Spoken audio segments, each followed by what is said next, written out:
আমরা কিন্তু বিভিন্ন বাধা প্রতিবন্ধকতা বা বিভিন্ন মামলা হামলার শিকার হয়ে তারপরে আমাদের নেতাকর্মীরা কিন্তু কখনো পিছপা হটেনি।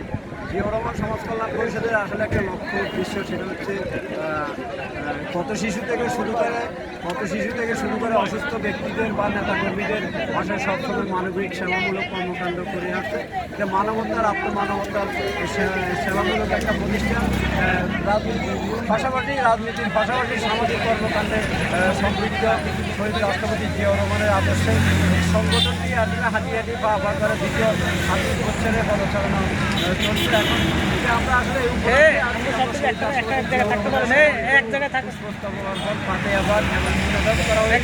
এবং আমরা দেশ এবং দেশের কল্যাণে সত্য আমাদের ভারপ্রাপ্ত চেয়ারম্যান জননেতা জনাব তারেক রহমান বাংলাদেশের আগমন উপলক্ষে বাংলাদেশের অতীতের যে প্রেক্ষাপট, রাজনৈতিক যে অশনি সংকেত আমরা দেখেছি বিভিন্ন সময়, যে প্রতিটি সরকারের আমলে যে আমাদের নেতাকর্মীরা নির্যাতিত হয়েছে, নিপীড়িত হয়েছে, আমরা শিকার হয়েছে, গ্রেফতার হয়েছে, বাড়িতে হয়েছে। তারপরে আমাদের নেতাকর্মীরা তাদের মনোবল, সাহস, শক্তি নিয়ে তারা রাজপথে আন্দোলন সংগ্রাম করেছে। তেমনিভাবে আমি মনে করি আজকে আমাদের সময় এসেছে আমরা সকল অপশক্তি, সকল ষড়যন্ত্রকে প্রতিহত করে আমাদের পথ চলা। আমরা আসলে নিঃস্বার্থভাবে আমাদের নেতাকর্মীরা আজকে শহীদ রাষ্ট্রপতি জিয়াউর রহমানের সমাধিতে এসেছে। তারা আসলে যারা বিগত সময় দায়িত্বশীল ভূমিকা নিয়ে আসছে তারাই আসছে। এখন কথা উঠবে, আমরা দেখেছি কিন্তু হাইব্রিড অনুপ্রবেশকারীদের বিষয়ে কথা হচ্ছে।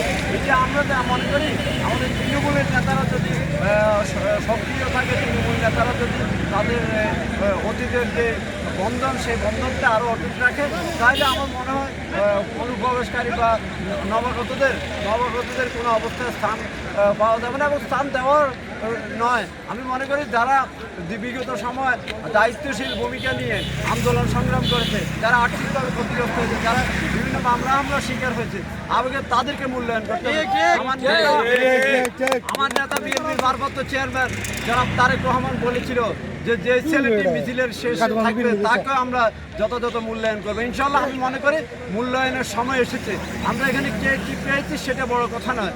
আমরা দেশ এবং দলের প্রয়োজনে, দলের ক্রান্তি লগ্নে আমরা আমাদের নেতা কর্মীদের নিয়ে আমরা সকল আন্দোলন সংগ্রামে আমাদের ভূমিকা ছিল এবং সেই ভূমিকা অবতীর্ণ নেতৃবৃন্দরা আজকে আমি মনে করি তারা এখনও দায়িত্বশীল ভূমিকা নিয়ে তারা রাজপথে আন্দোলন সংগ্রাম করছে।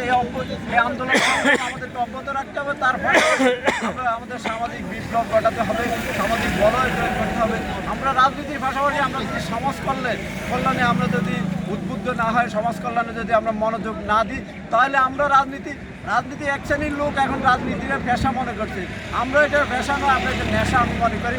এটা আমরা শহীদ রাষ্ট্রপতি জিয়াউর রহমানের আদর্শ, আমাদের শরীরে রক্ত যখন কেটে বাইর করবেন তখন শহীদ রাষ্ট্রপতি জিয়াউর রহমানের স্লোগান, শহীদ রাষ্ট্রপতি জিয়াউর রহমানের আদর্শের চেতনা উদ্বুদ্ধ হবে এবং এটা যদি রাজনীতিকে আপনি সেবা মনে করেন কিনা, আর আপনার যে এই সমাজ কল্যাণ পরিষদের দেশবাসী সহ নেতৃবৃন্দ আছে, সারা দেশের নেতৃবৃন্দ আছে, তাদের আগামী নির্বাচন উপলক্ষে তাদের কি বার্তা দিবেন আপনি? রাজনীতিকে আমরা সেবা হিসাবে দেখি, মানবিক কল্যাণ হিসাবে দেখি এবং মানবতার পক্ষে আমাদের যে স্লোগান, আমাদের শহীদ রাষ্ট্রপতি জিয়াউর রহমানের যে চেতনা, তার যে দফা, সেটার উপরে নির্ভর করে আমরা আসলে রাজনীতি করি।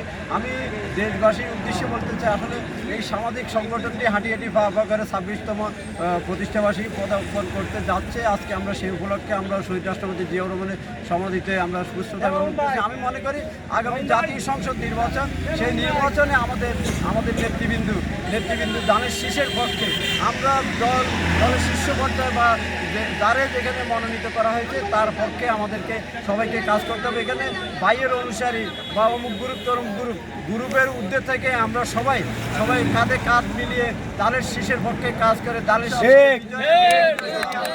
আগামী দিনে আমাদের যে রাজনৈতিক সংকট, আগামী দিনে আমাদের রাষ্ট্র ব্যবস্থা, রাষ্ট্রের কর্মসংস্থান থেকে শুরু করে আমাদের অর্থনৈতিক উন্নয়ন আমাদেরকে করতে হবে। জনাব তারেক রহমানের হাতে ইনশাল্লাহ এবং বেগম খালেদা জিয়ার নেতৃত্বে আগামী দিনে আগামী 12ই ফেব্রুয়ারিতে যে নির্বাচন, সেই নির্বাচন সংখ্যাগরিষ্ঠতা লাভ করবে এবং